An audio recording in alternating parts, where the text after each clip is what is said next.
Okay, we're here with Notre Dame coach Sean Carlson, fresh off a runner-up finish at the NCAA Cross Country Championships. It's been now a few days since Monday, but overall, what's your immediate reaction to what went down on Monday and how you felt during the race, after the race, and now a few days later? Yeah, say during the race, was certainly pretty excited. Maybe a little bit nervous at times. I thought we got a little bit more aggressive than we had intended, but kind of still in the range. And when I knew we had like close to 100 points on third, I was less worried about the podium and more worried about, how can we close that gap? A lot of people have, came up to me after the race and said, man, that's like one of the best second place teams I've ever seen. And I'm like, I don't know if that's a compliment or like a dig or, it's a little bit of bittersweet. Having 5 guys in the top 25 and not winning, it's like, man, what else could we have done? But at the end of the day, I'm proud of how we ran, and that's really the only thing we can control, and we talked about that a lot. Let's run our race. Let's be the best we can be, and the chips will fall where they fall. And, that was second on the 15th, on March 15th. And we were all really happy with that.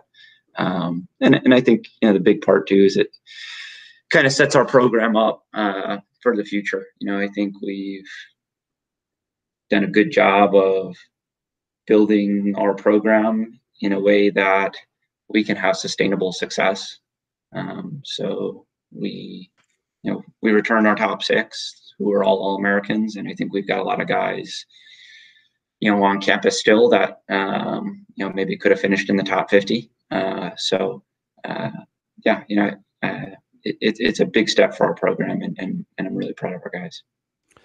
You said they got out a little more aggressive than you thought that they would. It looks like it kind of paid off because the 2 teams that got out the most aggressive, you guys and NAU, were able to stay in that top 2 position basically throughout the entire race. Was there anything, a unique approach that you were thinking about or focusing on with the design of this course? It was the first time you guys raced there. How did you kind of approach the difficulty of the course and just the race tactics you kind of employed on your 7 guys? Yeah, I got kind of 2 answers to that. One, some teams also got out really well and faded pretty hard. And then you look at like the women's race, and Michigan State, was out pretty slow, and they just crushed it over the last parts. And so, I think there was a lot of approaches that a lot of different schools had in how they maybe got out. Do I think that's a product of the result? Not really. I think at the end of the day, the teams that survived over the last 2K and didn't fade were the teams that had, just a purpose. That's what I had coaches coming to me after the women's race, which, there was girls getting literally dragged off the course, and it was just like a massacre. And coaches were coming to me before the men's race saying like it was just the last K was just wiping people out. And our race plan, coming in was like to get out pretty well. And, I kept, instead of, freaking out and kind of changing what we were going to do, I was just like, it really doesn't matter, because the teams that, it comes back to the teams that have a purpose, ran really well over the last, 2K, that race. And, I know Lisa at Michigan State, and she's, their team is one of the teams I mentioned to our guys before the race. I was like, listen, they just took 4th and they committed to their plan. I think, that they're a real team. They believe in each other. They have a purpose of why they're running, and that's why they ran well. And we just kind of, stuck to our plan and took that same approach of, having a purpose while you're running. Your program had a unique, difficult decision. Maybe it wasn't difficult for you, I don't know, but with the indoor cross-country double, you have shown history of doing really well in the indoor track, especially with the DMR. Yared's one of the top milers in the nation. How did you guys come to the conclusion that you're going to go all in on cross country? And what was it like trusting that process that you did and having to like watch an indoor meet where you saw like the Oregon guys won fast miles? You guys would have been in that DMR and the anchor, What was the reaction seeing Oregon do what they did when you guys were just like, hey, we're purposely skipping indoors for cross country? Yeah, first part of that is, I talked with our guys, going into that season, and basically gave my impression of what we could do best at and how we would have to do it. And then I left it up to them what they wanted to do. So, like Yared Nuguse it was his choice to run cross country. I maybe had put a plan in place and said, like, I really think if we do it this way, it can work out for us. But at the end of the day, this is your college career and your decision to make. And I want to support, each of our guys individually and as a collective team in the best way I can. But so a lot of those guys, made some sacrifices. Yared obviously in the mile, but Jake Renfree's not far off a yard in the mile. I know people haven't seen him because of COVID and cancel seasons and things like that, but Renfree's a really good miler. Dylan was our 1200 leg on our DMR when we won. So we had a lot of pretty good middle distance runners in that group that chose to do cross country. So I was really happy that they chose the team over themselves. I think that's kind of been a hallmark of our program, and kind of the culture that we've created is getting guys that want to run for something that's bigger than themselves. We recruit that. We talk about that in the recruiting process, and there's really, really good runners that have come on this campus, and myself and the team felt we're a little bit more about their individual accolades than what we're about here at Notre Dame, and we just thought that maybe those weren't the right fit for us. But second part of that is watching the national meet indoors and watching a bunch of there's some teams that ran a bunch of fast 5Ks midway through the year. You had like teams putting 7 to 10 guys under 14 minutes. I think it certainly always it's hard to not notice that.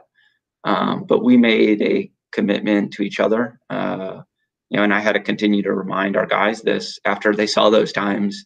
We said, like, listen, I truly think that the best way to give ourselves the best chance at the podium is to prepare for cross country for 10 weeks straight and not, do intervals and not, get on the track and not do the things that are required to run a fast 5K or 3K.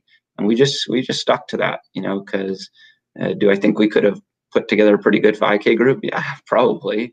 But I think it's a testament to all those guys also having the confidence and commitment in our plan and sticking to it. Yeah, when you look at the results, the top two teams, they both went all in on cross country and they separate themselves from the rest of the pack. I guess it's for a reason.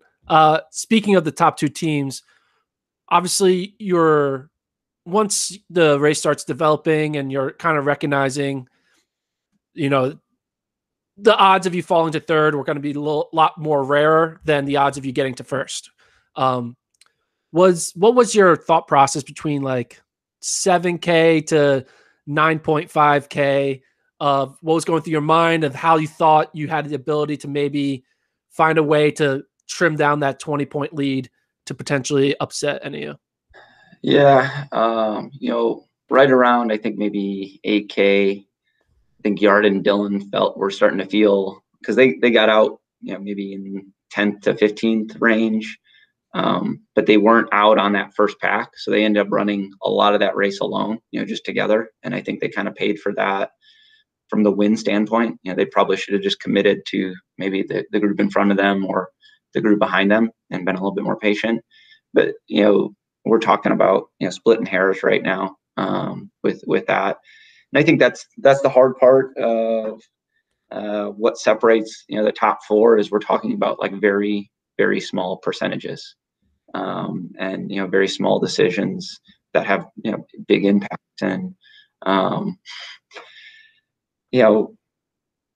I was just happy that our second group picked up Yared and Dylan and kind of got them going again.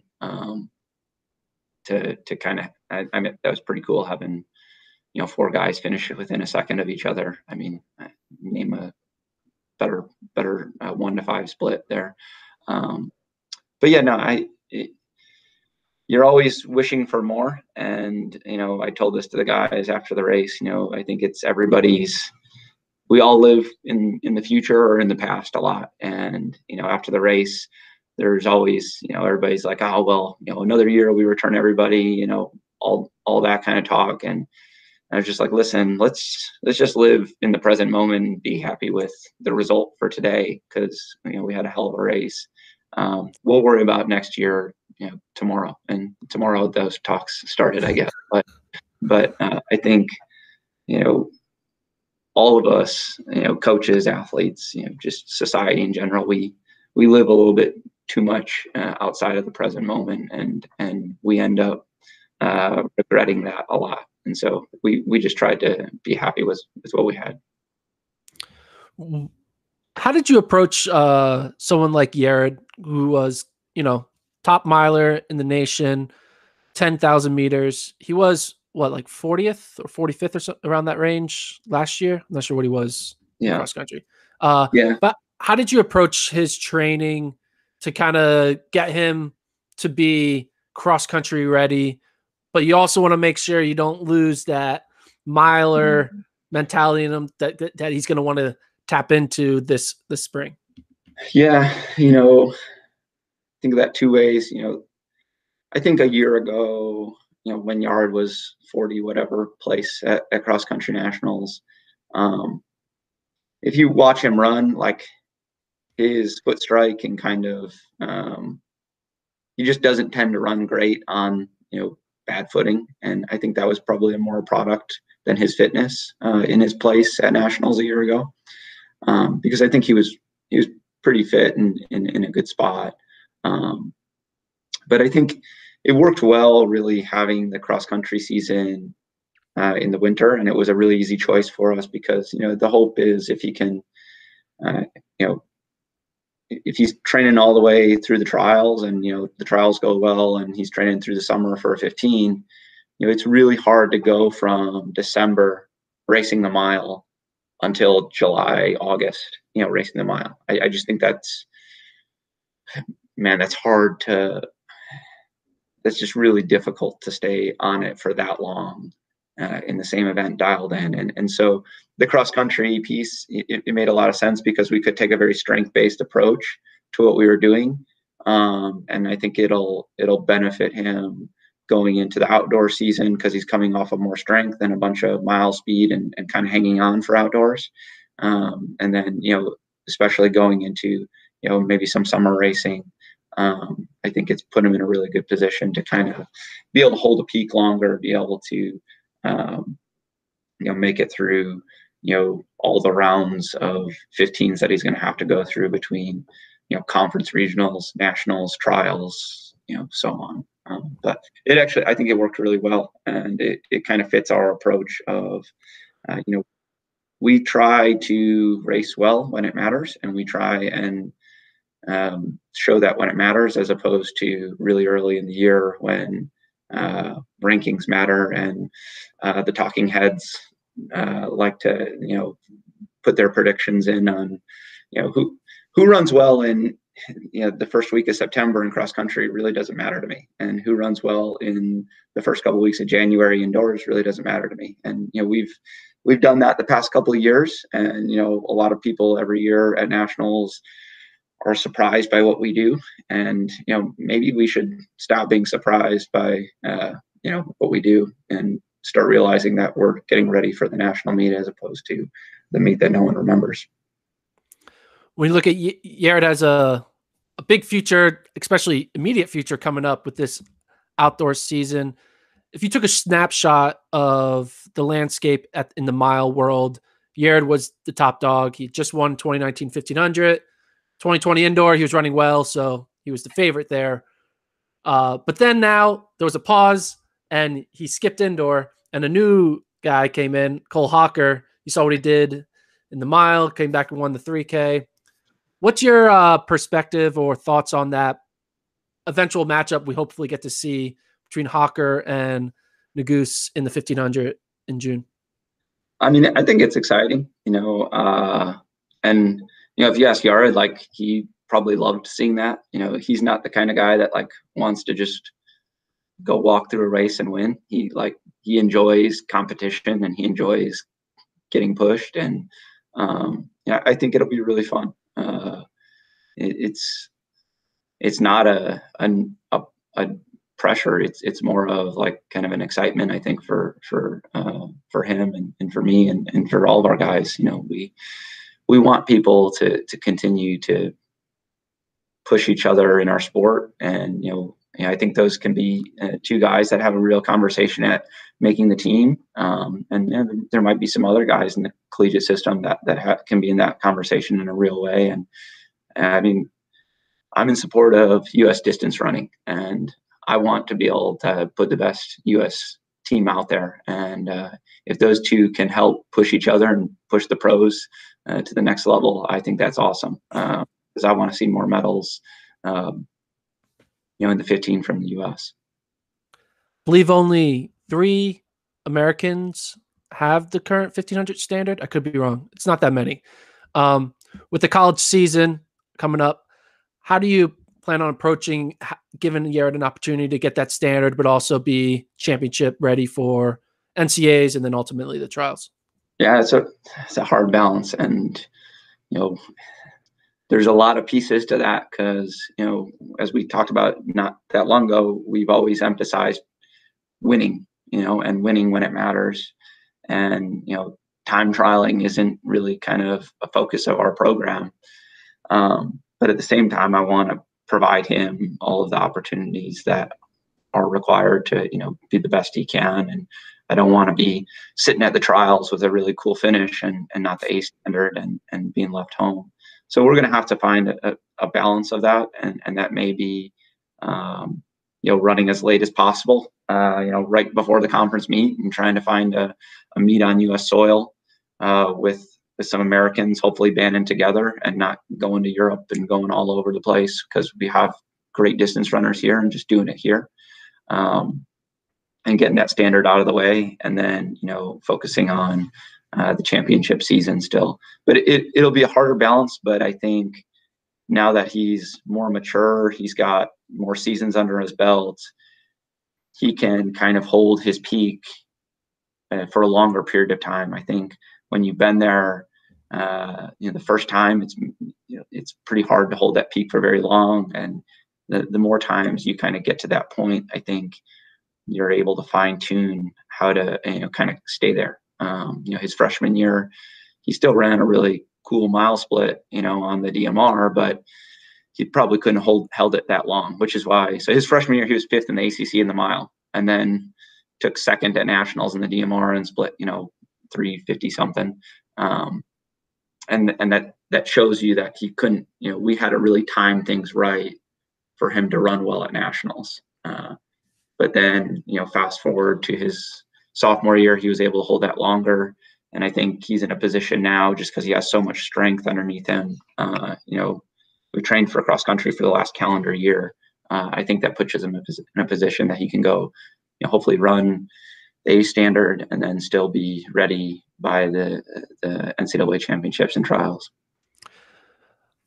Talking about the rest of the team, the cross country performance, what has been the kind of the recipe for success that you've had, one, in kind of developing this culture of steady improvement year in and year out, and also your recruiting techniques? Because it seems like every year you look at it and there's at least 1 or 2 top 3, top 4 finishers at the national NXN or Foot Locker meet that choose to come to South Bend. What's like the secret pitch that you're giving these kids, and kind of tell them, hey, come run in Indiana? Yeah, I mean, I think there's a lot of pieces to that. Notre Dame is obviously a great product to sell. It's just top class education, university. So that certainly makes it easier, but that doesn't mean that it's the only, good school that you have an option of. I might be selling a Ferrari, but it still cost a lot of money, and I'm still selling it against other Ferraris. I'm just selling maybe a little different of a color. And so, I think it's making connections with the guys, getting them to, come to Notre Dame for more than just Notre Dame too. I think that's the other part of it. There's people that want to go to a school, and there's nothing wrong with that. But we also want guys that want to run well here, and there's a bit of a difference there, and those are what we're really looking for. Someone that really wants to be here, but wants to run well here, and not just get in and not care about what we're doing. So there's a balance in that, and then I guess I just got to give a lot of credit to the first couple of classes that we had here. I think when Dylan and Danny signed, and they were first and third at Foot Locker that year, we were like 9th in the region. They literally committed, coming off of when we were 9th in the region, and that's pretty hard for the guy that's first and third at Foot Locker to commit to. It's like, what are you guys doing? But they bought into the vision that we had, and have followed through on their word and on trying to create that, and so it's been pretty special. But even the guys before them, they did a good job of building our program and helping create the culture to where it's at. So yeah, I just think